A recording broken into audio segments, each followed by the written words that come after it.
Hey Hangsighters, and welcome to another edition, finally, of Tale Times Part 16.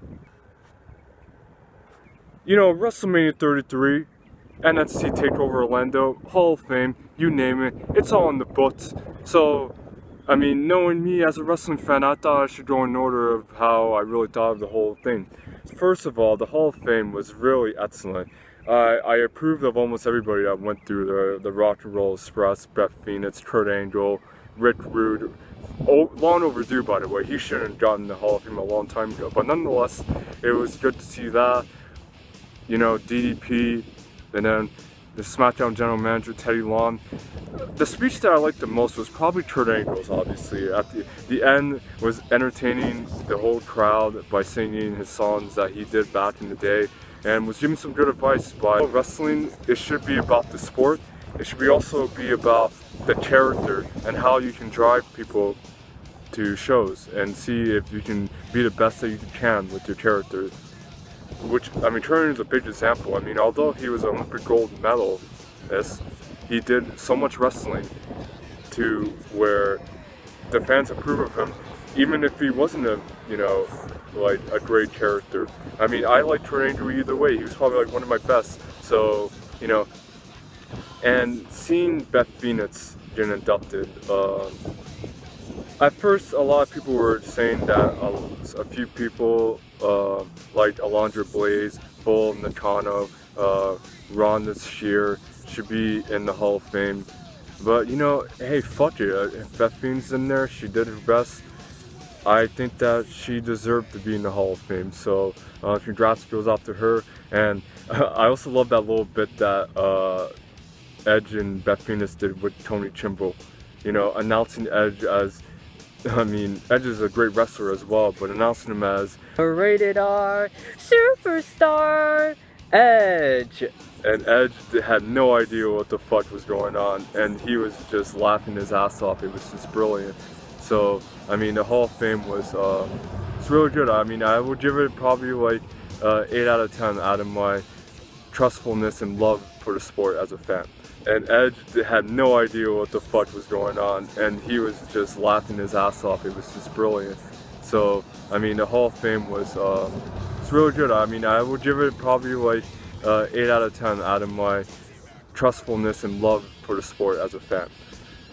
Then we go on to NXT TakeOver Orlando, which, I mean, what I can really say about it is, as an event as a whole, as an event as a whole, it really wasn't like it really, basically what I'm trying to say is, it wasn't really so much more as a spectacle, but as a whole, it had some flaws. My favorite match of there was obviously the triple threat tag team match, the Revival, DIY, and the Samoan SWAT team. No, I'm just kidding. The Authors of Pain.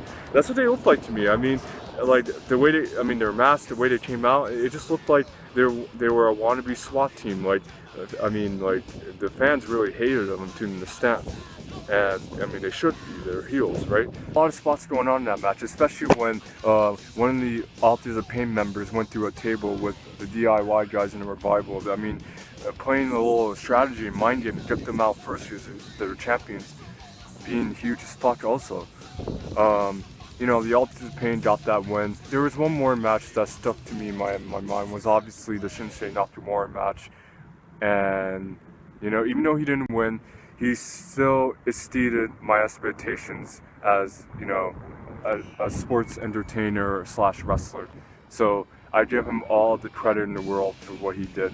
And my prediction would be that he's probably going to be on Raw tonight, along with Finn Balor's return. But we'll get into that in a minute. So yeah, NXT TakeOver Orlando was pretty good. That other guy, Tommy End's debut, who's, I guess, what's his name, Aleister Black, it was alright. He sort of reminds me of CM Punk a little bit, the way he was sitting, and just for that. But otherwise, he had a good debut as well. Bobby Roode is still the NXT champion.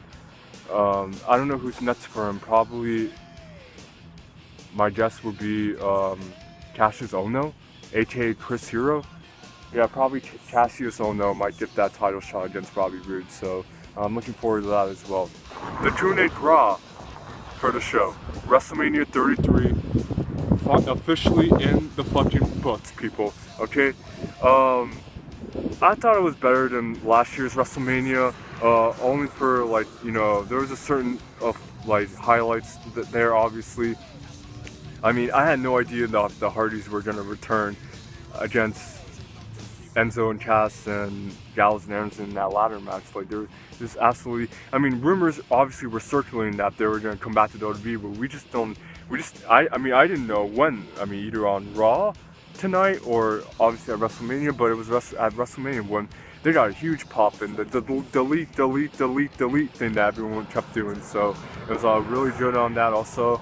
And you know, I was also shocked that they won the tag team titles. Like, holy shit, like, who didn't see that coming as well? I mean, that kind of reminded me of like Zack Ryder's when, except for you know, Zack Ryder, no one really cares about him that much. And the Hardys are on a huge momentum, so hopefully they'll ride that through the next few weeks on Raw. Brock Lesnar beating Goldberg, no, really not a surprise. Goldberg's on his way out. Brock Lesnar, we've seen him with the title before. I don't think he's going to defend him as much.